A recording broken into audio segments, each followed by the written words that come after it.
What is up, guys? Thank you for tuning into my very first video. My name is Vince, and today we are going to be installing Hasport motor mounts.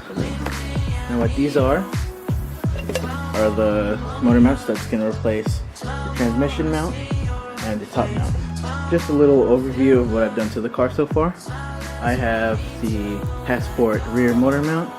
I have Airlift Performance airbag system using their V2 management. I also mocked up my own little trunk setup.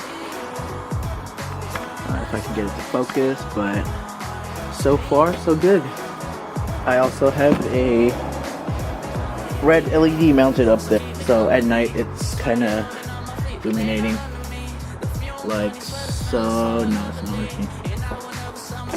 My most favorite mod would be the Acuity short shifter. I put it under my stock boot and shift knob, so it looks completely stock, but when you shift it, it is super short.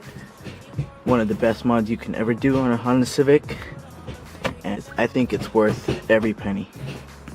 And last but not least, I have the NVIDIA N1 3-inch.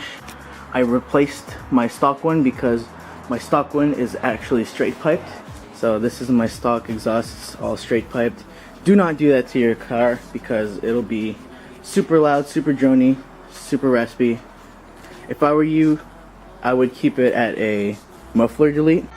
The reason why I got the straight pipe is because at the time I had no funds, or I'd say little funds for my exhaust. So I started off with a muffler delete, and then it was too quiet for me, so then I tried the resonator delete.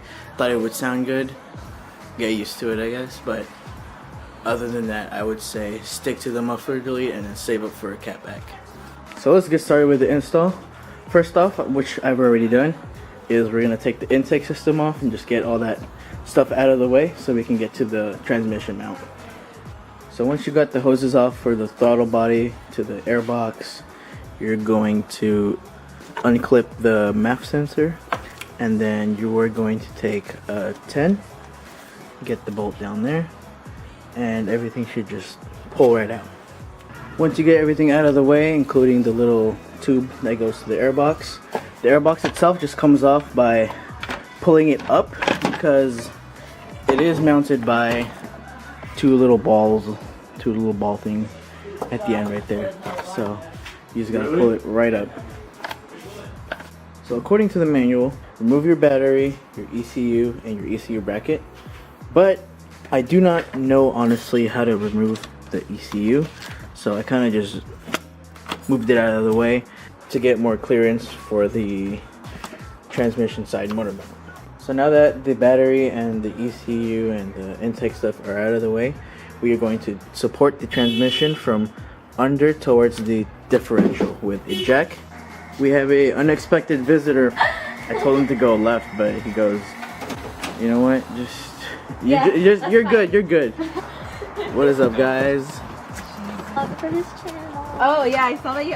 Hey, what's up? You know, What's up? Let's go. To the actual video. Come on. So back to the video. I should have thought this through. The first thing I should have ever done was get the car up on jack stand, because I'm going to be removing the wheel to get to the transmission easier.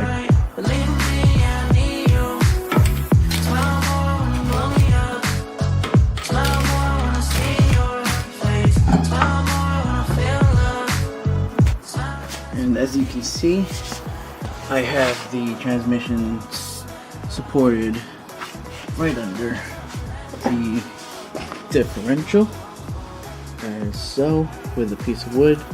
So then now we're ready to take the transmission mounts out. So to remove it, you're supposed to remove it as a one whole unit. So what that means is you're going to loosen these 3 bolts attached to the frame, and these 2 bolts that attach to the transmission itself. And make sure to unbolt this ground wire. And just so you know, these bolts are actually 17 millimeters in size. So what you do after pulling the stock motor mount is you you construct your new motor mount by using the long bolt that they provide you.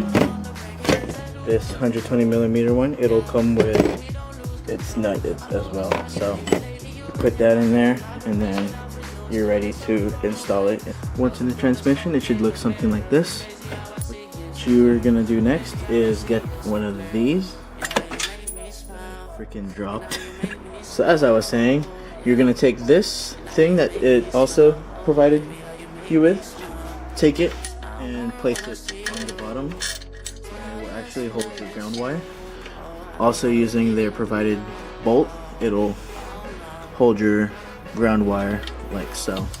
After you get your mount in, you're actually going to use the same 4 bolts that attach to the frame, which are 1, 2, 1 inside, 3 on the other side, and then 4, it'll go over right there.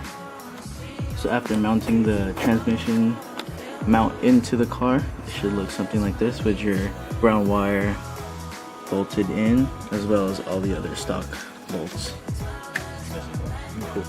Basically what I'm doing now is just putting everything back together.